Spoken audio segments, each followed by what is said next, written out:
உங்கள் அழைப்புக்கு சேர்ந்த ஜனங்க, சார்ந்த ஜனங்க, இதில் மட்டும் இருங்க.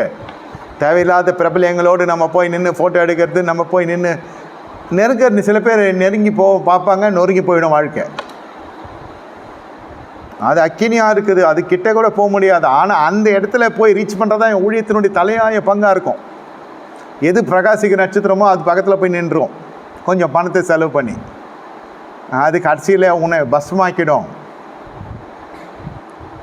நடைமுறை சொல்கிறேன். அப்படி தான் போய் யூதாஸ்கரியத்தை போய் பரிசேயரோட கை கொடுத்து கடைசியில் இயேசுவை காட்டி கொடுத்து வந்த பணத்தை ஆலயத்தில் வீசி எறிந்து விட்டு மாண்டு போனான், நான்று கொண்டு செத்தான். பிரியமே ரூபவதியை கொஞ்சம் பார்த்து நடந்து கொள்ளுங்க, உங்கள் இருதயம் கலங்காதிருப்பதா.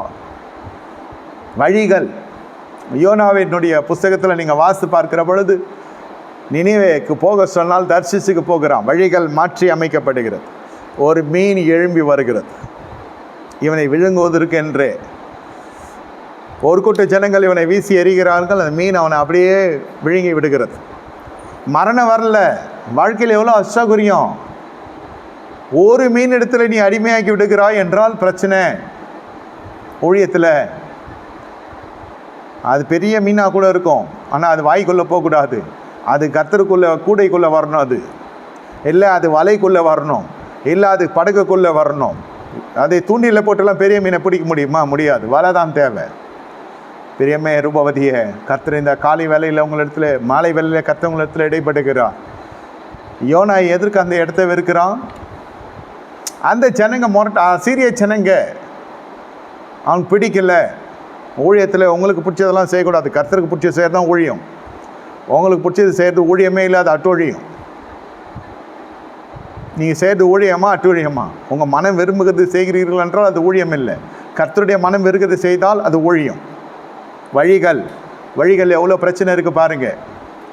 வழிகள், இது கர்த்தருடைய வழிகள் தான். இதெல்லாம் கர்த்தர் ரொம்ப நேசித்த ஜனங்க. மிகப்பெரிய ஊழியத்தை கொடுத்தாங்க. 144,000 பேர் இவங்க ரட்சிக்கப்படுகிறாங்க. லட்சக்கணக்கான ஜனங்க ரட்சிக்கப்படுகிற ஒரு ஊழியம், கிருபை, அபிஷேகம், கர்த்தருடைய வார்த்தை. ஆனால் குறுக்கு புத்தி. இவனுடைய புத்தியோ உள்ளான ஆத்மாவிலே காணப்படுகிற எல்லா கிளேசங்களுக்கு காரணம் இவனுடைய மன விருப்பத்தை நிறைவேற்ற விரும்புகிறான். தேவ சித்தத்தை நிறைவேற்ற வரவில்லை. தேவ சித்தம் பிடிக்கிறதோ பிடிக்கலையோ, தேவ சித்தம் அது நிறைவேற்ற வேண்டும். அதுதான் ஊழியம். அதை செய்கிற பொழுது பெரிய மீன்கள் உன்னுடைய கூடையில் வந்து சேரும், உன்னுடைய படவில் வந்து சேரும், உன் வலையில் வந்து சேரும். இல்லைன்னா அது அப்படியே எதிர்மறையாக கிரியேட் செய்து, அதுதான் சில பெரிய ஜனங்களுக்கு அடிமைகளாக மாறிடுவாங்க. அடிமைகளாகவே போயிடுவாங்க இவங்க.